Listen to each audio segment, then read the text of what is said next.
Good morning student. कक्षा 9th की हमारा अध्याय पहला चल रहा है, जिसमें अभी तक हमने क्या प्रश्नावली एक करना सीख लिया है। आज हम नंबर सिस्टम अध्याय 1 नंबर सिस्टम या संख्या पद्धति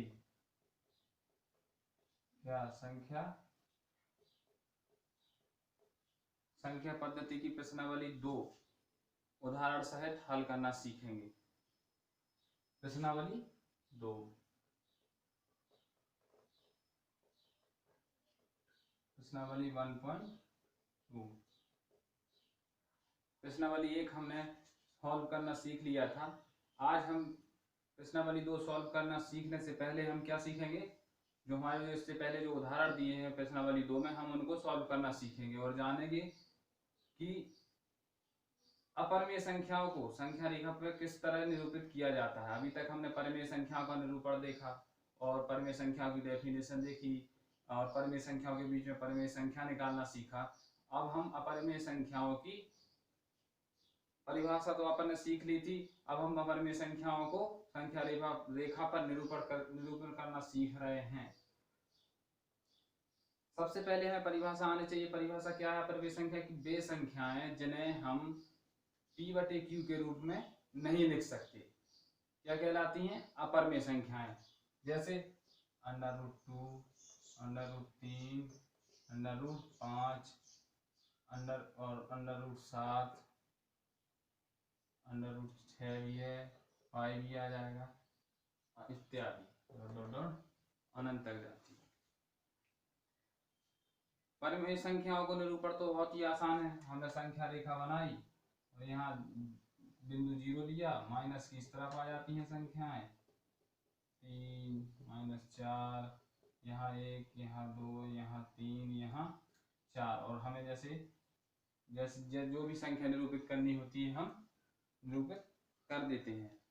लेकिन जब बात अपरिमेय संख्याओं की आ जाती है तो थोड़ा सी समस्या खड़ी हो जाती है कि हम इसको किस प्रकार से निरूपित करें। तो इसको निरूपण के लिए प्रश्नावली 1.2 में हम इससे पहले प्रश्नावली 1.2 में एक उदाहरण है जिसमें √2 को संख्या रेखा पर, तो एक अपरिमेय संख्या है, निरूपित करना सिखाया गया। हम उसको सही तरीके से सीखेंगे जिससे आपको समझ में आए। ठीक है, चलिए इनको अपन साफ कर लेते हैं। वही प्रश्नावली 1.2 चल रही है। तो हमें क्या करना है? क्वेश्चन √2 को संख्या रेखा पर निरूपित करना। क्या सीख रहे हैं हम?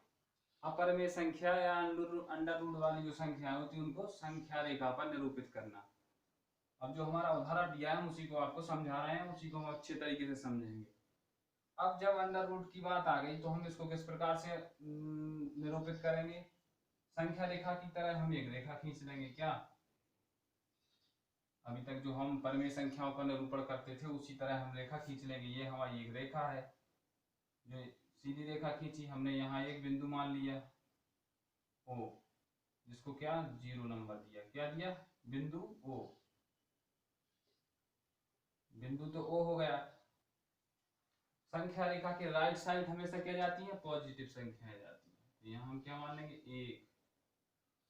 क्या मान लेंगे? 1, यहाँ 2, यहाँ 3, यहाँ 4। इस तरह से इस तरफ हम क्या मान लेंगे? माइनस की संख्या, -1, यहाँ -2, यहाँ -3, यहाँ -4। जब हमने इन बिंदुओं को संख्या रेखा पर ले लिया और दर्शा लिया, अब हमें अपरिमेय संख्या को प्रदर्शित करना है। किस प्रकार करेंगे? हम एक समकोण त्रिभुज की रचना करेंगे, एक इकाई वाले समकोण त्रिभुज की रचना करेंगे जिसकी दो भुजाएं एक एक इकाई होंगी। क्या? आधार और लंब। समकोण त्रिभुज तो समझते हो ना, जो 90 डिग्री का कोण बनाए। ये 90 डिग्री का कोण होगा। ये क्या होगा? ये हमारा कौन सा समकोण त्रिभुज हो गया। अगर हम इसको O मान लें, इसको A मान लें और इसको बी मान लें। तो देखो यहाँ ध्यान से, जब हमने यहाँ निरूपण किया, फिर से दोबारा सही से और थोड़ा सा बड़ा करते ना तो समझ में आएगा। यहाँ एक ले लिया, यहाँ दो ले लिया और यहाँ हमने बिंदु जहाँ ओ को हमने क्या जीरो से निरूपित किया है, ठीक है। जहाँ एक हमने प्रदर्शित किया इसको हम क्या एक मान लेंगे। इनके बीच की दूरी कितनी है, एक, कितनी है, 1 सेंटीमीटर। 1 सेंटीमीटर, एक मीटर, कुछ भी आप मान सकते हो, लेकिन मानक इकाई हमने क्या है, इन दोनों के बीच की दूरी क्या है, 1 सेंटीमीटर। फिर इसको हमने 90 डिग्री एंगल का एक समकोण बनाया। इस तरह से आप अपनी कॉपी पे ट्राई कीजिएगा। तो या तो चांदे की सहायता से आप 90 डिग्री का बना लेना, या प्रकार की सहायता से। हमने क्या किया, सीधी खींच दी एक रेखा। ये हमने बिंदु ए पर, ये हमारा बिंदु कौन सा है, ए। बिंदु ए पर एक लंब डाला जो क्या 90 डिग्री का कोण बनाती है। ये लंब क्या करता है, 90 डिग्री का कोण बनाता है। ये कितना, ये भी 1 सेंटीमीटर का ले लिया। ये 1 सेंटीमीटर का होगा, 1 सेंटीमीटर का होगा। हम कुछ भी इकाई मान सकते हैं, 1 मीटर ले लो आप, 1 किलोमीटर, आपको जो मानना है इकाई के रूप में। हमने क्या किया, बिंदु जहां तक ये गया इसको क्या माना, बी। ये 1 सेंटीमीटर का है ये बी। एक्चुअल में ये 1 सेंटीमीटर से तो बहुत बड़ा है, लेकिन आपको दिखाने के लिए इसको यहाँ प्रदर्शित किया जा रहा है। फिर हम क्या करेंगे, बिंदु ओ और बी को मिला देंगे। क्या करेंगे, बिंदु ओ और बी को मिला लेंगे। देखो यही समकोण अपना यहाँ बन गया। जब इसकी दूरी ये है और ये है, तो हम कर्ण निकालना आता है पाइथागोरस प्रमेय से। जब हम इस समकोण त्रिभुज में लगाए, पाइथागोरस प्रमेय लगाएंगे, तो कर्ण का स्क्वायर बराबर क्या होता है, लंब का वर्ग प्लस आधार का वर्ग, यही होता। ये समझ लो कि ये चित्र जो डायग्राम है हमने उठा के यहाँ रख दिया, ये सेम का सेम वही है। कर्ण हमें निकालना है, लंब क्या है, 1 है, 1 का वर्ग हो गया, प्लस आधार क्या है, लंब 1 है, आधार 1 है। 1 का वर्ग 1 होता है, 1 का वर्ग 1 होता है, तो 1 और 1 2 हो गए। क्या होगा, तो कर्ण बराबर, ये तो कर्ण के वर्ग, तो कर्ण बराबर √2 आ गया। ये क्या √2 है। अब हमने यहाँ क्या प्रदर्शित कर दिया, ये होगा हमारा √2। लेकिन अब ये हमारा प्रदर्शित नहीं हुआ संख्या रेखा पर। अब हम क्या करेंगे, जब अब इसी बिंदु बी को आप प्रकार की सहायता से ओ ए चाप लीजिए। क्या लीजिए, ओ बी, सॉरी ओ ए नहीं, ओ बी। आप क्या ओ बी चाप लीजिए। क्या लीजिए, ओ बी। और इस चाप को लेके और इसको नीचे की तरह बिंदु ओ पर प्रकार की नोक रख के, और जो पेंसिल रहेगा उसको बी पर रख के और इसको नीचे की तरफ बढ़ा दीजिए। तो इस तरह बढ़ेगा, जिसको हम नाम क्या दे देंगे, बिंदु पी नाम दे देंगे। बिंदु पी नाम यही हमारा संख्या रेखा पर √2 या परमेय संख्या √2 को प्रदर्शित करता है। ठीक है, आया समझ में। एक बार ना आए, अब दोबारा देखिएगा, अच्छे से समझ में आ जाएगा।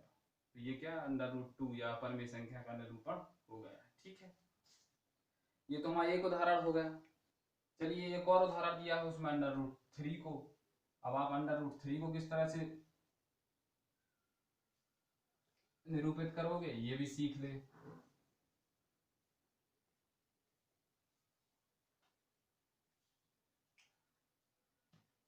√2 को निरूपित करने के लिए कुछ नहीं, इससे आगे अपन चलते हैं। इससे आगे क्या चलेंगे, अभी हमने ओ ए को अपने को क्या आधार माना था, अपन क्या ओ बी को आधार मान ले। क्या मान ले, ओ बी को आधार मान ले। ओ बी आधार क्या है, √2। क्या है, √2। और बी से बी पे एक लंब डालें। क्या, बी पे एक लंब डालें, क्या सी, बी पर लंब सी। ठीक है, जब हम इस पे एक 90 डिग्री का, फिर से आप वही प्रक्रिया अपनानी है जो हमने यहाँ अपनाई थी कि चांदे की सहायता से आप अपनी किताब पे ट्राई कीजिए, अच्छे से समझ में आएगा। जब बिंदु बी को केंद्र मान के हम लंब डालेंगे तो ये एक समकोण त्रिभुज का निर्माण फिर से करेगा। क्या? समकोण त्रिभुज का निर्माण। इसको हमने नाम क्या दिया? सी। इसको कितना? 1 सेंटीमीटर ले लिया। एक इकाई का लंब डाला हमने क्या पे? बिंदु बी पे। अगर हम बी ओ ए पे, जब हमने ओ बी को आधार माना और बिंदु बी पे 1 इकाई का लंब डाला तो ये लंब सी तक गया 1 इकाई का। इस सी को ओ से मिला लीजिए। कैसे? ओ से मिला लीजिए।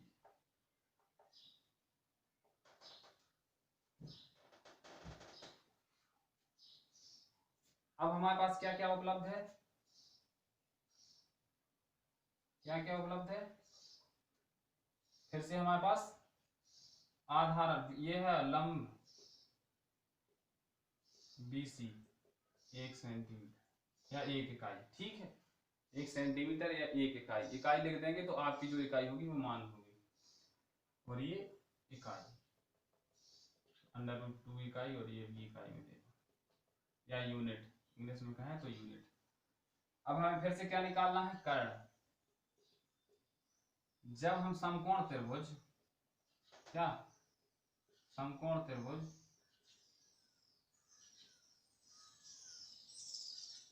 OBC में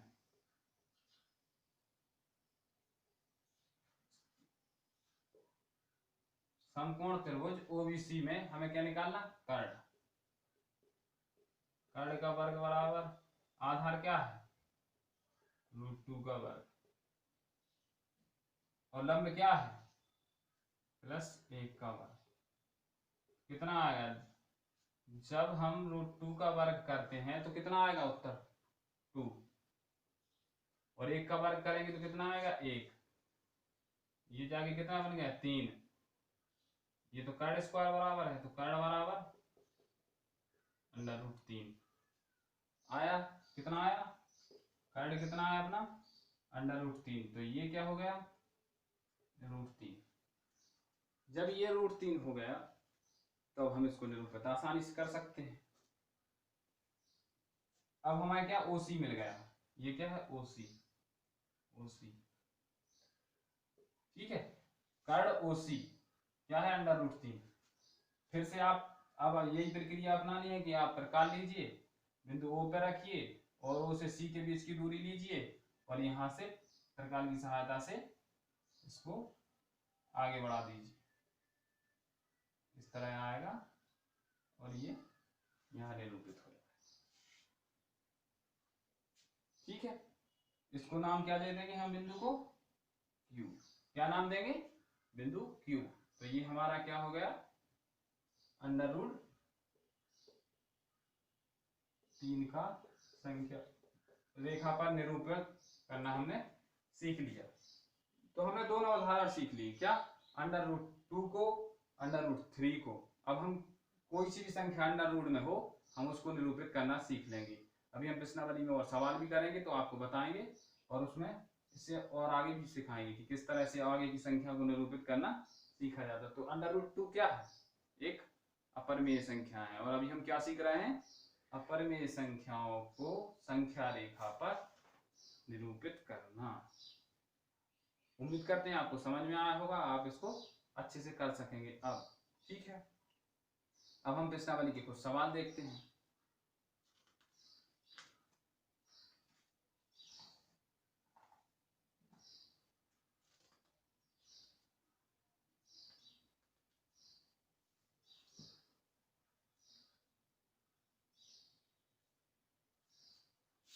बिंदु Q क्या है अपना? √3 और बिंदु P ये हमारा दोनों सवाल इसी में एक साथ समझा दिए। आ गया, आप फिर से ट्राई कीजिए, समझ में आएगा।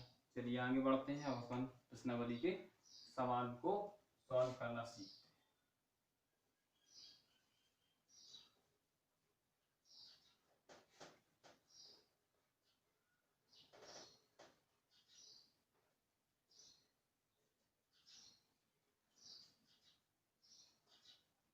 क्वेश्चन पहला है, क्या है?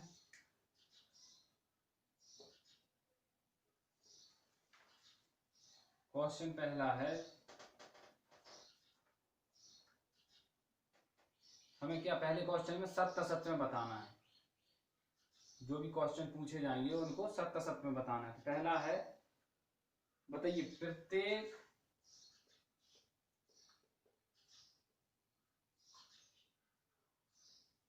अपरिमेय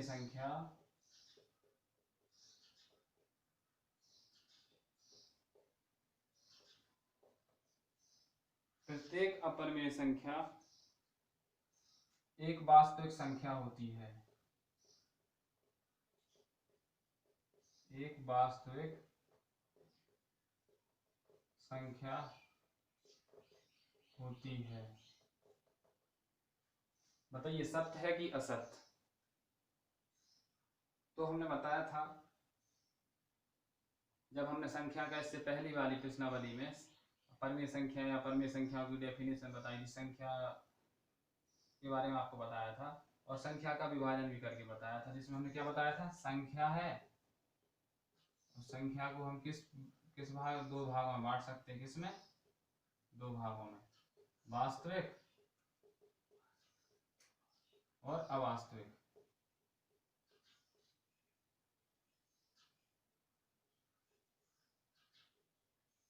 वास्तविक और अवास्तविक। फिर अवास्तविक को यहीं खत्म रुक जाते हैं, क्योंकि ये हमारे आगे का सिलेबस है, अभी का है नहीं, आगे की कक्षा में पढ़ना है। हमने इसको फिर डिवाइड किया था, परमेय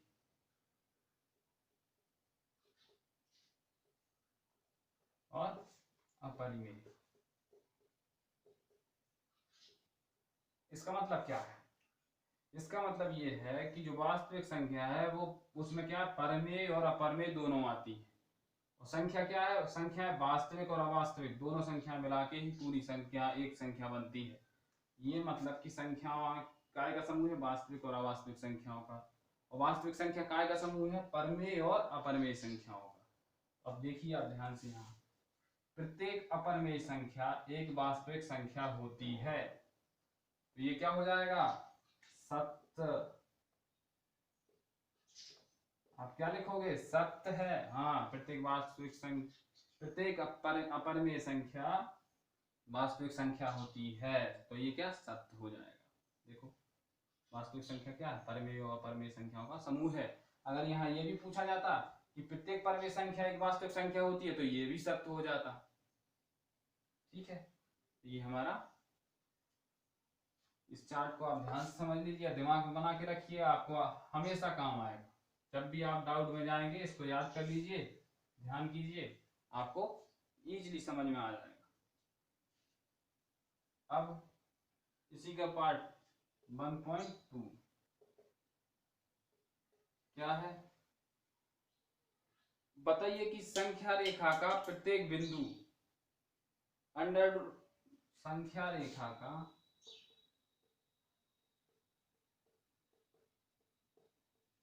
रेखा का प्रत्येक बिंदु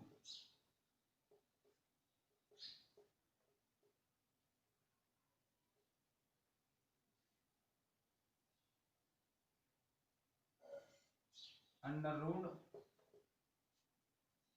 m के रूप का होता है।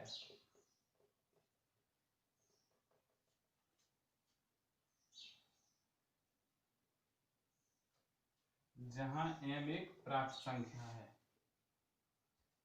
जहां m एक प्राकृत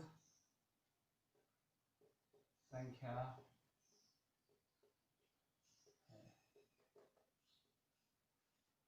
इसको सॉल्व करने से पहले बताइए कि प्राकृत संख्याएं क्या होती हैं। प्राकृतिक संख्याएं क्या होती हैं, प्राकृत संख्याएं याद है, पहले वीडियो का पहले ही पॉइंट समझ लीजिए। जीरो नहीं, अपन एक से शुरू करते हैं, जो संख्या 1 2 3 4 डॉट डॉट डॉट डॉट अनंत तक की संख्या क्या कहलाती हैं, प्राकृतिक संख्या कहलाती। तो ये क्या कह रहे हैं, जो संख्या रेखा है 0 1 2 3 -1 -2 -3,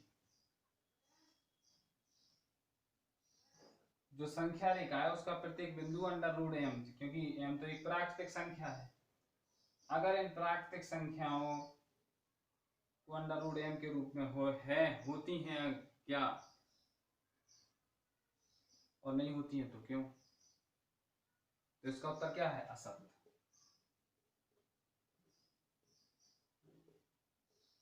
असत्य क्यों? क्योंकि जो माइनस की संख्याएं हैं, जब यहाँ प्राकृतिक बोल ही दिया कि m प्राकृतिक है, तो ये माइनस की जो संख्याएं हैं वो भी तो है इसमें, है कि नहीं संख्या रेखा पर, और ये किसी का वर्गमूल नहीं होती हैं। क्या, अगर √m के रूप में मान लें हम, जैसे 4 मान लें, ये भी एक प्राकृतिक संख्या है, 9 भी एक प्राकृतिक संख्या है, क्या 16 भी एक प्राकृतिक संख्या है, और ये √m के रूप में है, तो क्या इनका वर्गमूल क्या होगा, 2 होगा, इसका क्या होगा, 3 होगा, इसका क्या होगा, 4 होगा। तब बताइए ना, माइनस की संख्या नहीं आ पा रही ना, तो ये क्या, असत्य हो गया। आया समझ में? क्यों ये असत्य है, क्योंकि माइनस की संख्याएं -1 2 3 4 5 माइनस किसी का वर्गमूल नहीं होती है। ठीक है,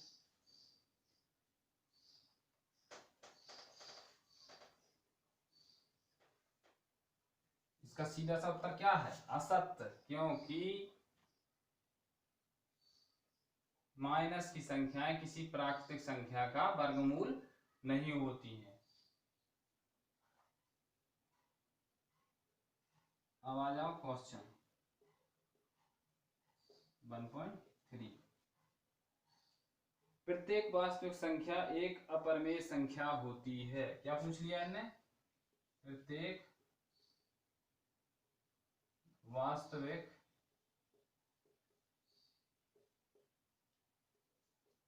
संख्या, प्रत्येक वास्तविक संख्या एक अपरिमेय संख्या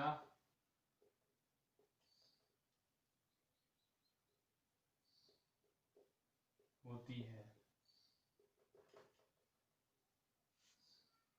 तो क्या है ये, अभी हमने आपको एक चार्ट में बताया था कि नहीं, याद हो तो, संख्या फिर से बता दे रहा है,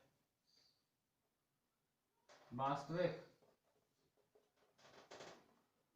और इसमें कौन सी थी, परिमेय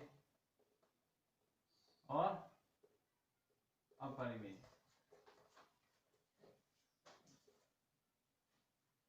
तो बताओ, प्रत्येक वास्तविक संख्या, ये कह रहा है कि ये सभी संख्याएं इसमें आ जाती हैं, क्या वास्तविक संख्या परिमेय, प्रत्येक वास्तविक संख्या अपरिमेय संख्या होती है, नहीं, क्योंकि कुछ परिमेय होती है और कुछ अपरिमेय होती है, तो ये क्या हो जाएगा, असत्य। क्यों हो जाएगा, क्योंकि वास्तविक संख्याओं में कुछ परिमेय होती हैं और कुछ अपरिमेय होती हैं। और अभी इससे पहले क्या पूछा था, पहला वाला, प्रत्येक अपरिमेय संख्या, अपरिमेय संख्या, सभी अपरिमेय संख्या वास्तविक संख्याएं होती हैं, क्योंकि ये तो सभी इसी का भाग है ना, इसलिए सत्य हो गया था।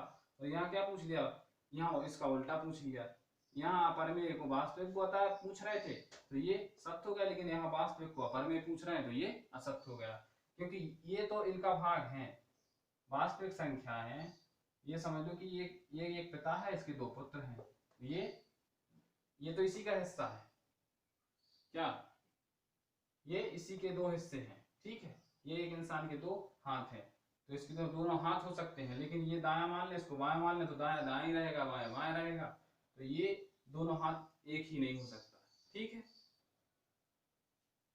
तो प्रत्येक वास्तविक संख्या अपरिमेय संख्या होती है, तो ये असत्य हो गया, ये असत्य है, क्योंकि कुछ संख्याएं परिमेय होती हैं, कुछ अपरिमेय होती हैं, इसलिए।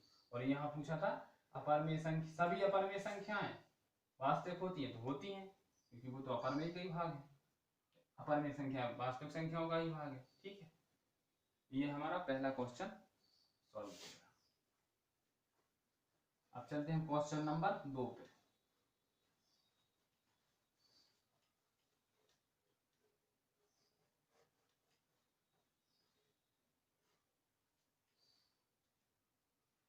क्वेश्चन नंबर 2 क्या है? क्वेश्चन नंबर 2 उन्होंने पूछा है, क्या सभी धनात्मक पूर्णांकों के वर्गमूल अपरिमेय होते हैं? क्या सभी धनात्मक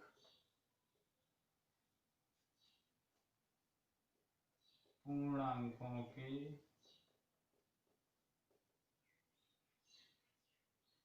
वर्गमूल अपरिमेय होते हैं?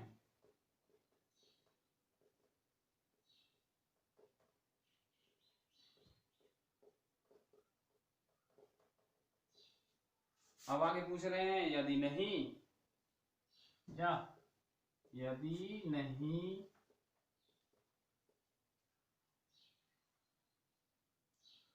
तो ऐसी संख्या बताइए।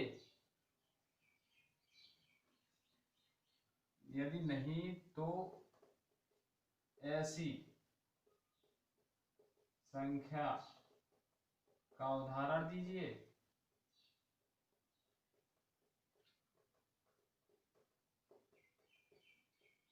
ऐसी संख्या का उदाहरण दीजिए जो एक परिमेय संख्या है।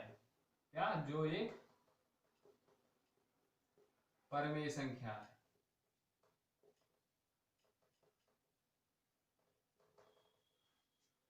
सबसे पहली बात तो हमें पूर्णांक समझने होंगे। पूर्णांक क्या होते हैं? फिर से वही बात आ जाती है, मैंने पहले दिन भी बताया था कि अगर आप परिभाषा डेफिनेशन अगर आप सही से समझ लेते हैं तो आपको कोई भी शब्द समझने में दिक्कत नहीं आएगी। और यहाँ क्या है? धनात्मक पूर्णांक पूछा है। क्या पूछा? ये धनात्मक पूर्णांक। धनात्मक पूर्णांक, पूर्णांक क्या होते हैं? -3 माइनस इंफिनिटी से -2 -1 0 1 2 3 4 5 कहाँ तक? इंफिनिटी या अनंत तक, प्लस इंफिनिटी या प्लस अनंत तक, माइनस इंफिनिटी से 0 सहित प्लस इंफिनिटी तक की संख्या क्या कहलाती हैं? पूर्णांक संख्याएं।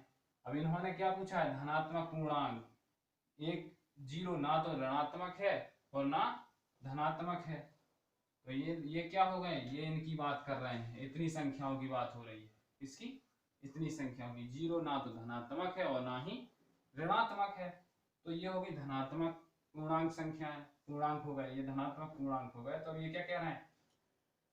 क्या सभी धनात्मक पूर्णांकों के वर्गमूल अपरिमेय होते हैं? बताओ। अब देखो ध्यान से, 1 का वर्गमूल 1 ही होता है, 2 का वर्गमूल √2 हो जाएगा, 3 का वर्गमूल √3 हो जाएगा और 4 का वर्गमूल क्या हो जाएगा? =2 हो जाएगा। तो यहाँ पे हमें अपने सवाल का जवाब मिल गया। क्या मिल गया? कि सभी धनात्मक पूर्णांकों के वर्गमूल अपरिमेय नहीं होते हैं, क्योंकि 4 का वर्गमूल 2 है और 2 एक क्या है? परिमेय संख्या है, क्योंकि हम इसको p/q के रूप में लिख सकते हैं, जहां p 2p है और q 1 है, 0 नहीं है। तो आया समझ में कि क्यों? क्या सभी धनात्मक पूर्णांकों के वर्गमूल अपरिमेय होते हैं? या ये पूछ रहे हैं यदि नहीं तो ऐसी संख्या का उदाहरण दे दो। √4 जिसका 2 है, √9 जिसका 3 है, √16 जिसका 4 है, वर्गमूल 4 है। ये क्या हो गया? हमारे सवालों के ये जवाब हो गए। अब अच्छे से समझ में आया? क्या सभी धनात्मक पूर्णांकों के वर्गमूल अपरिमेय नहीं होते हैं? कभी नहीं होते, कुछ के होते हैं और कुछ के नहीं होते हैं। ये हमारा क्वेश्चन नंबर 2 सॉल्व हो गया।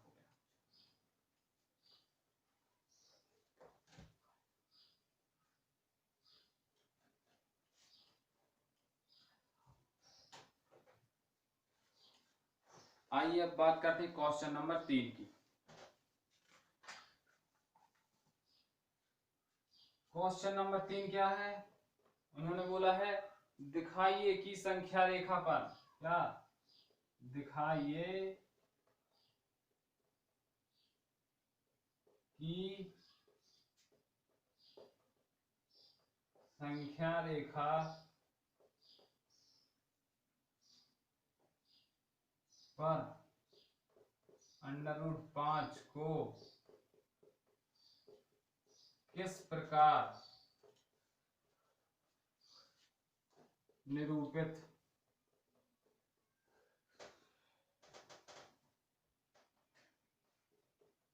किया जा सकता है।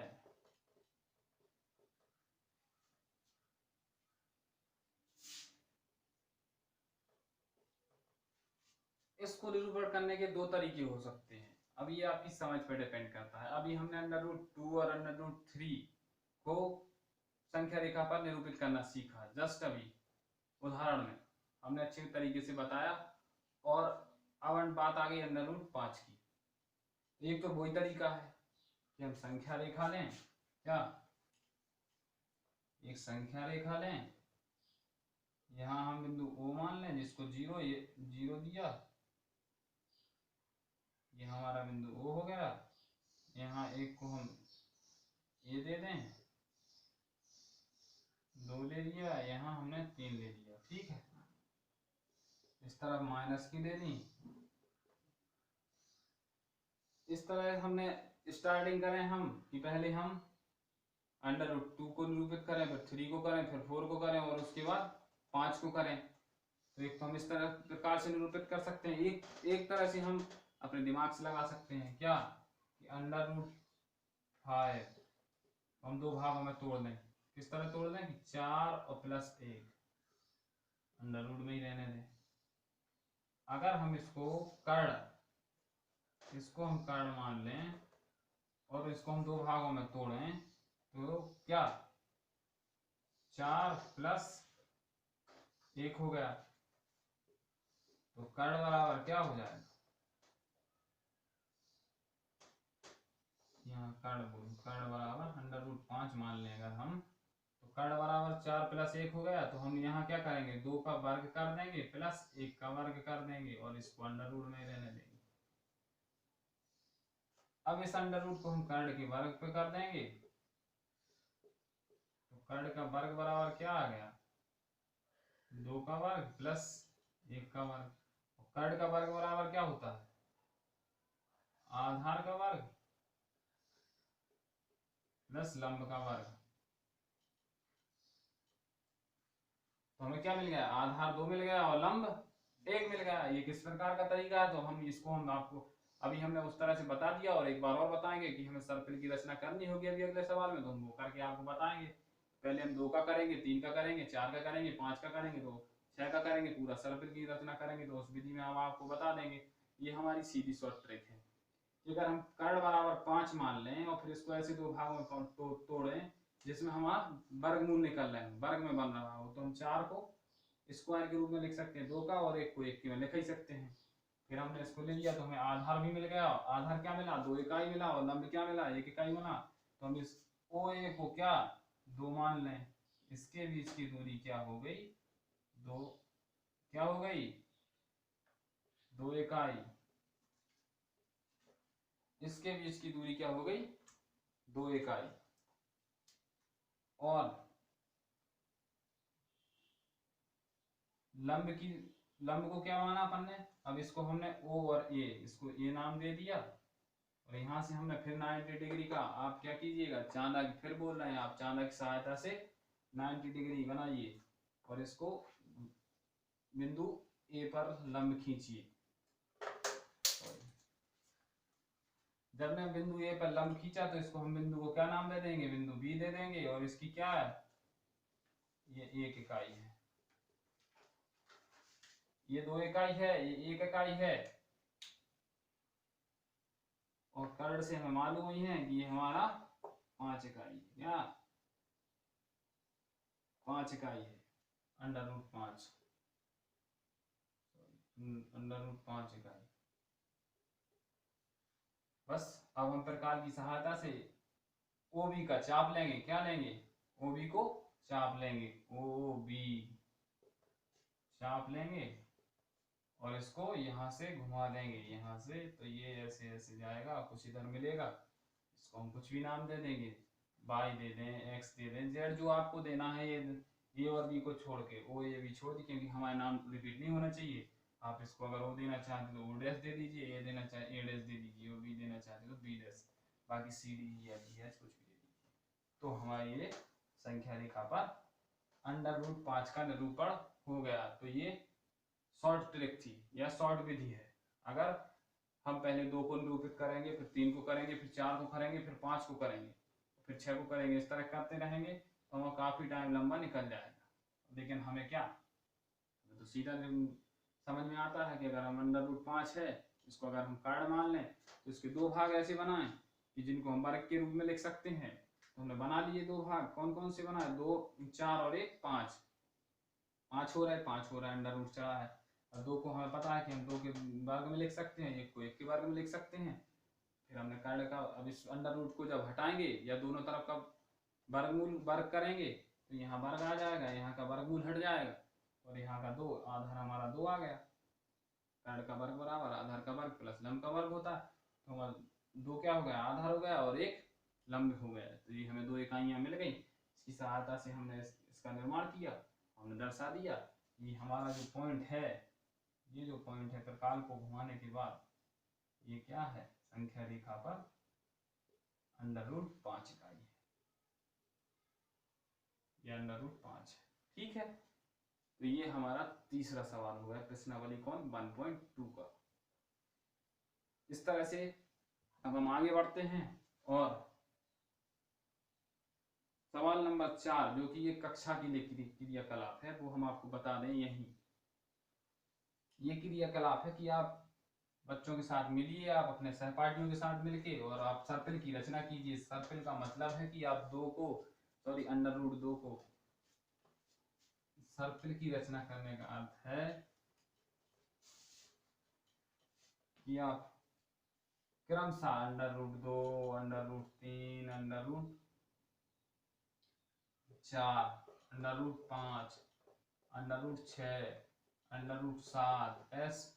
√7 ऐसे आप जब तक कीजिए जब तक कि एक इस तरह से एक गोले या एक सर्पिल का निर्माण ना हो जाए, जब तक कि वो पूरा जहां से शुरू हुआ है वहीं आके ना मिल जाए। तो ये क्या है? सर्पिल कहलाएगा। सर्पिल आकार क्या होता है कि जिसकी पूंछ और मुंह एक ही तरफ हो, टच कर जाए, तो ये सर्पिल होता है। इसे कहते हैं सर्पिल आकार। अगर आप जानते हो, सुना हो तो हमें ऐसे ही एक सर्पिल की रचना करनी है। क्रियाकलाप है ये आपकी क्लास का। अगर आप चाहें तो अपने मित्रों के साथ मिलकर करिएगा, लेकिन फिर भी हम आपको यहाँ समझा देते हैं। अगर समझ में नहीं आए तो आप बार बार कीजिए, इससे आपको और अच्छे से समझ में आएगा, आप और अच्छे से सीख पाएंगे। आप खुद भी प्रैक्टिस कीजिए। चलिए तो हम शुरू करते हैं। थोड़ा सा स्पेस चाहिए होगा हमें, तो हम इसको साफ कर लेते हैं। तो क्या कर रहे हैं हम? क्वेश्चन नंबर 4 क्या कर रहे हैं? क्वेश्चन नंबर 4 हम क्या कर रहे हैं? वर्गमूल सर्पिल की रचना कर रहे हैं। क्या? वर्गमूल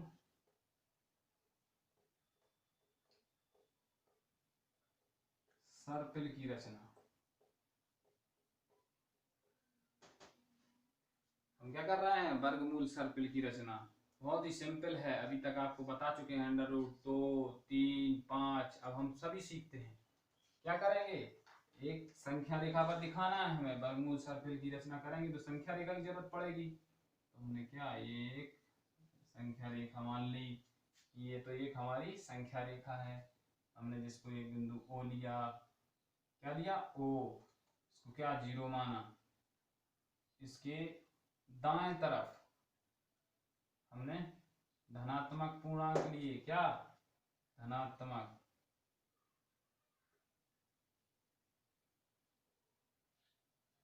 बाएं तरफ ऋणात्मक ले लेते हैं।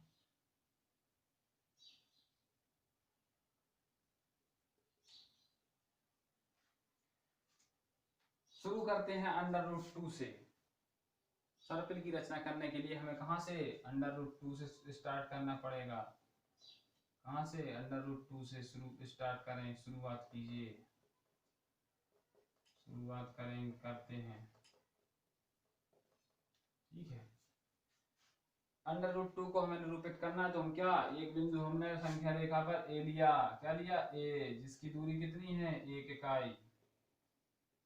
इसकी बिंदु ओ और ए के बीच की दूरी क्या है, 1 इकाई। हमने इसको 90 डिग्री का कोण बनाया, क्या, बिंदु ए पर, किसके, चांदे की सहायता से बनाओगे आप, ध्यान से बनाना कॉपी पे अपने। जिसकी क्या है, दूरी कितनी है, बिंदु ए से दूरी कितनी है, 1 इकाई, इसकी भी दूरी रहेगी। ठीक है, ये क्या होगा, बिंदु बी नाम दिया हमने इसको, क्या दिया, बिंदु बी नाम दिया। हम बिंदु ओ और बी को मिलाएंगे, क्या करेंगे, बिंदु ओ और बी को हमने मिलाया, बिंदु ओ और बी को मिलाएंगे।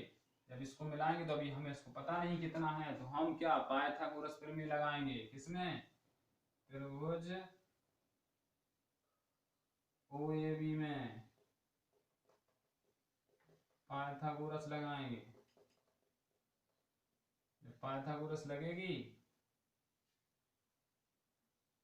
तो कर्ण बराबर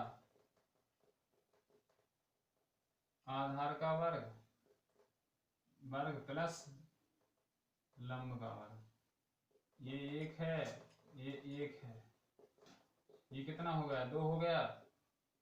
तो कर्ण बराबर, कर्ण क्या है हमारा, ओ बी, √2 आ गया। हम इसको क्या लिखेंगे, √2 इकाई।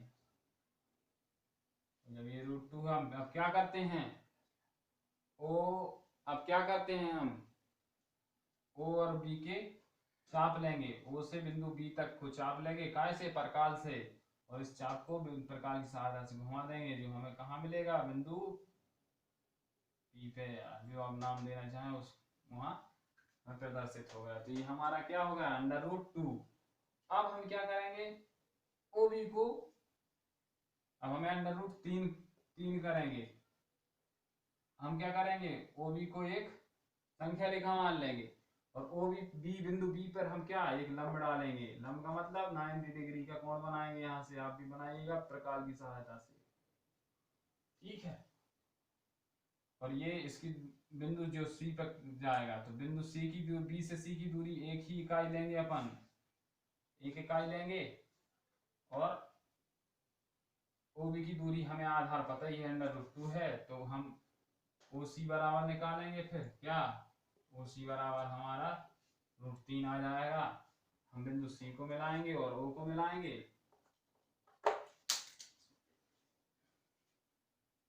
हम बिंदु सी को मिलाएंगे और ओ को मिलाएंगे, इस तरह से हमारा कितना, √3 आ गया। फिर हम यहां से वही करेंगे, यहां से लंब डालेंगे जो 90 डिग्री पे काटेगा, इसको हम 1 इकाई लेंगे, इसको क्या मान लेंगे, बिंदु डी मान लेंगे, डी और ओ को हम मिलाएंगे। अब मिला लीजिएगा, इसको हमें क्या आ जाएगा, √4 आ जाएगा। फिर हम यहाँ से डालेंगे क्या, फिर लंब डालेंगे, जब यहाँ से लंब डालेंगे तो इसको ई मान लेंगे, और ई और ओ को मिलाएंगे। जब ई और ओ को मिलाएंगे तो ये √5 आ जाएगा। आया समझ में, 5 को इस तरह से भी प्रदर्शित कर सकते थे, जो अभी हमने बताया था संख्या रेखा पर। कैसे करेंगे, संख्या रेखा पर अगर हमें इन्हें प्रदर्शित करना है तो हम इनको यहाँ से इतना बढ़ा देंगे तो ये क्यूब हो जाएगा, इसको भी बढ़ा देंगे तो ये जाके 2 पे मिलेगा, तो ये क्या हो जाएगा, R हो जाएगा, जो भी आप नाम देना चाहें। और इसको भी बढ़ा देंगे, इसको बढ़ाएंगे तो ये S हो जाएगा, ऐसे तमाम हो जाएगा। ठीक है, तो ये हमारा इस तरह से भी √5 को प्रदर्शित कर सकते हैं। ठीक है, इसीलिए बता रहा था कि जब सर्पिल की रचना करेंगे तो आप फिर से हम इस 5 की ओ ई को आधार मानेंगे, यहाँ से लंब डालेंगे तो ये इस तरह से एक समकोण की रचना होगी, और इसको हम क्या करेंगे, मिला देंगे।